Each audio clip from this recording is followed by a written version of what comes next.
Hello, my name is Jim DeMeo, and this is A Course in Miracles. Today's lesson, 127, is There is no love but God's. Perhaps you think that different kinds of love are possible. Perhaps you think there's a kind of love for this, a kind of love for that, a way of loving one, another way of loving still another. Love is one. It has no separate parts, no degrees, no kinds, no levels, no divergences, no distinctions. It is like itself, unchanged throughout. It never alters with a person or circumstance. It is the heart of God and also of His Son.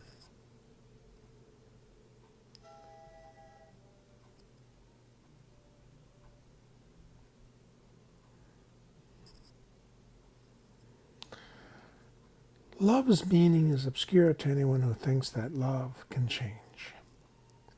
He does not see that changing love must be impossible. And thus he thinks that he can love at times and hate at other times. He also thinks that love can be bestowed on one and yet remain itself, although it is withheld from others. But to believe these things of love is not to understand it. It sounds more like romantic love or special relationships than love.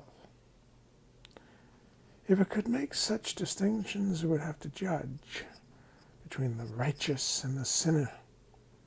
So this works for dualism, and perceive the Son of God in separate ways, saved or damned.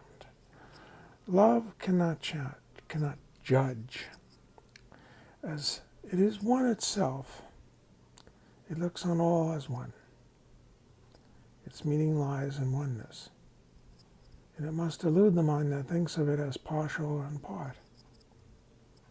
There's no love but God's, and all of love is His. There's no other principle that rules where love is not.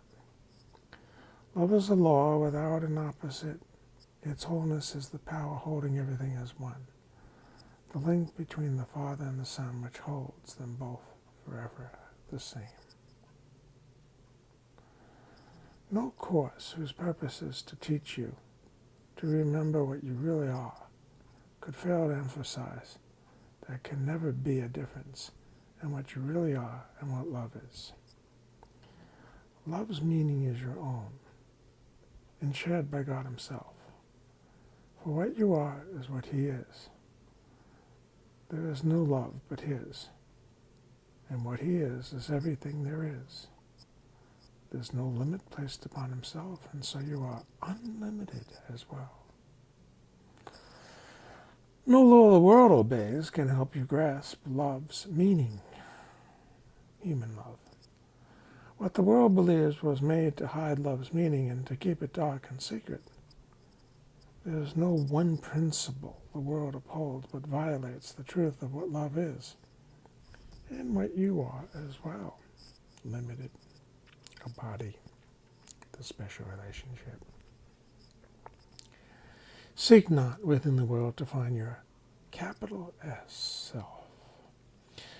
Love is not found in darkness and in death, yet it is perfectly apparent to the eyes that see and ears that hear love's voice.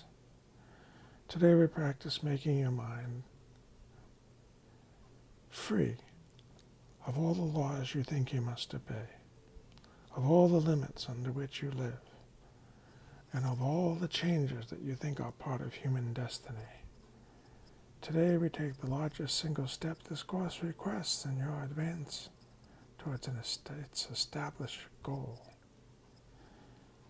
If you achieve the faintest glimmering of what love means today, you have advanced in distance beyond measure, beyond time, beyond the count of years to your release. Let us together then be glad to give some time to God today and understand there's no better use for time than this. For 15 minutes twice today, escape from every law in which you now believe. Open your eyes and rest. Start listening. The world that seems to hold you prisoner can be escaped by anyone who does not hold it dear. Withdraw all value you have placed upon its meager offerings and senseless gifts, and let the gift of God replace them all. Spend 15 minutes listening. Enjoy the summer breeze, or the spring breeze, whichever breeze you're having right now. Call to your Father, certain that his voice will answer. He himself has promised this, and he himself will place a spark of truth within your mind wherever you give up a false belief, a dark illusion of your own reality and what love means. He will shine through your idle thoughts today, help you understand the truth of love. In loving gentleness, he will abide with you as you allow his voice to teach love's meaning to your clean and open mind. It's your will to open your mind, clear it of all other thoughts. And he will bless the lesson with his love. Today, the legion of future years of awaiting for salvation disappears before the timelessness of what you learn. Let us give thanks today that we are spared a future like the past.